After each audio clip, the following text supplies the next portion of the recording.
The goal was the destruction of the American Pacific Fleet lying at Pearl Harbor in the Hawaiian Islands.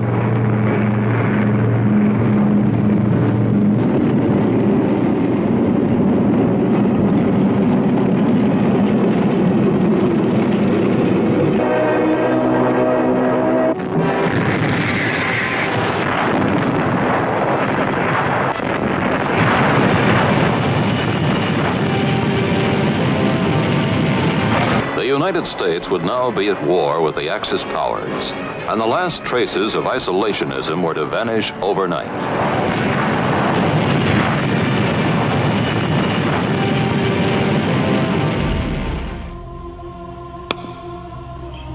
Yesterday, December 7th, 1941, a date which will live in infamy, the United States of America was suddenly and deliberately attacked by naval and air forces of the Empire of Japan. December 8th, 1941, after Pearl Harbor. It was close, but that's the way it was in war.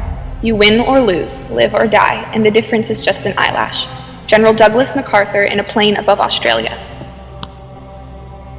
Over 127,000 United States citizens were imprisoned during World War II. What did these citizens do in order to be incarcerated? Nothing. They were imprisoned merely because of their Japanese descent.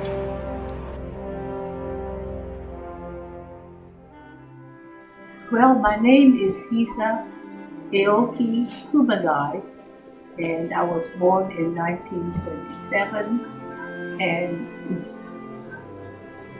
I am asked to talk about my being incarcerated during World War II. I lived in San Francisco, so we were put into a temporary camp nearby in Tanforan, which was a racetrack, and we were there for probably about 10 months until we were moved to a more permanent relocation center, Topaz, Utah. The American government didn't trust Japanese and Japanese Americans, especially on the West Coast. So this is the rationale behind putting us into a prison camp. So, what is your most prominent memory of Topaz? What is one of the biggest things that you remember about that camp? If I told you, you would. The toilet facilities. What about the toilet facilities? I think a shock for everyone in camp because there was a lack of privacy.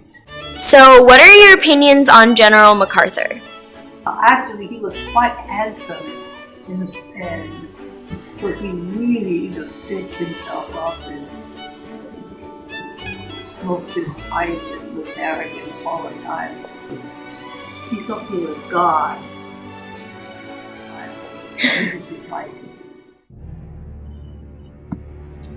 General Douglas MacArthur led the island-hopping campaign all across the Pacific Theater.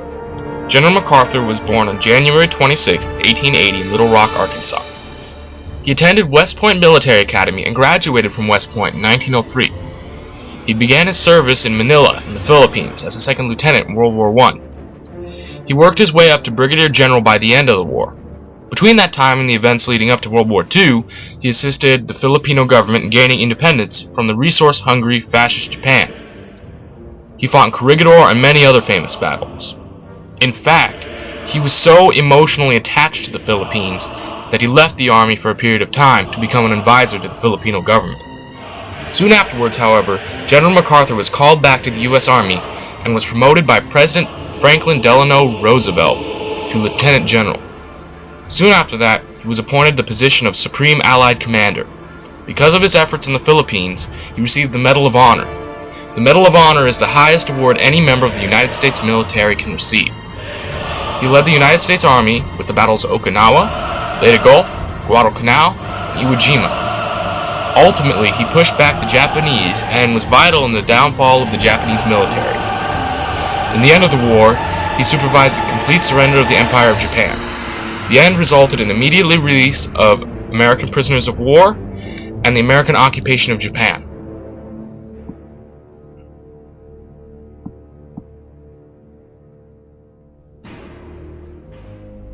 Battle of Midway was possibly one of the most decisive battles in the entirety of World War II. Just like Guadalcanal, this was another battle that the Japanese were forced onto the defensive.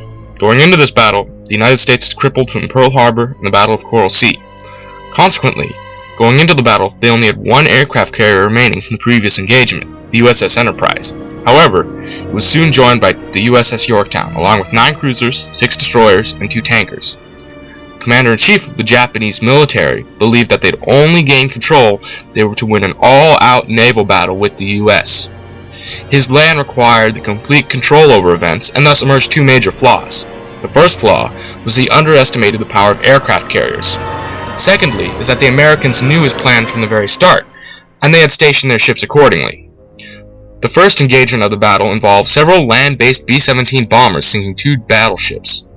The Japanese targeted important buildings such as power plants and oil containers.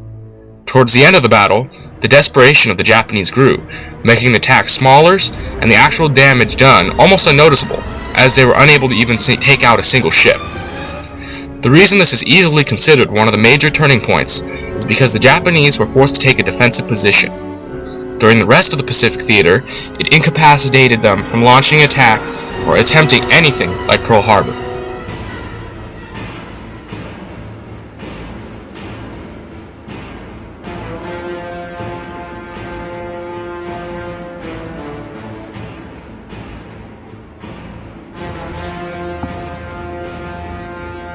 While it was not as important as the island hopping campaign, the naval battles in the Pacific were incredibly important to the success of the Allies in the Pacific Theater.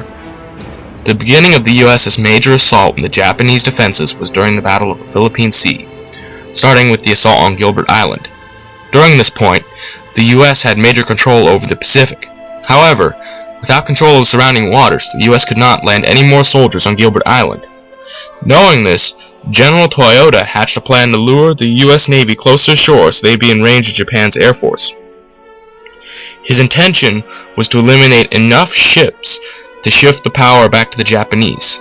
Meanwhile, in March of 1944, General MacArthur launched an attack on Hollandia in New Guinea, in which he was aided by an aircraft carrier that launched planes to attack a Japanese airbase.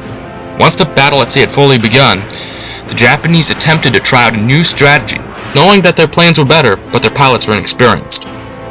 They stationed their ships about 400 miles away from the US ships, a distance they could cross, but the US planes could not. The Japanese sent 373 planes to attack through the distance, while they knew the US could not counterattack. However, this plan had some setbacks. A US submarine found its way to the Japanese ships and attacked the aircraft carrier Taihio. The Japanese had lost many of their best pilots in the battles of Midway and Coral Sea, so in dogfights, even though their planes were superior to that of the US's, the Americans were able to shoot down more of their planes before the Japanese could do the same. When the fighting ceased, of the 373 planes sent out by the Japanese, only 130 made it back, opposed to the 29 US planes that were shot down. After the Battle of the Philippine Sea, any advantages that the Japanese had were lost, thus shifting the Pacific Theater in the way of the US. So how did the US help the Philippines? The US helped by leading the otherwise chaotic army of the Philippines, supplying us with tanks and anti-air weapons to help defend from the Japanese. Most of their efforts did indeed help towards the freedom of the Philippines from Japanese rule. How long was the Philippines under Japanese control? I believe it was from 1942 to 1945.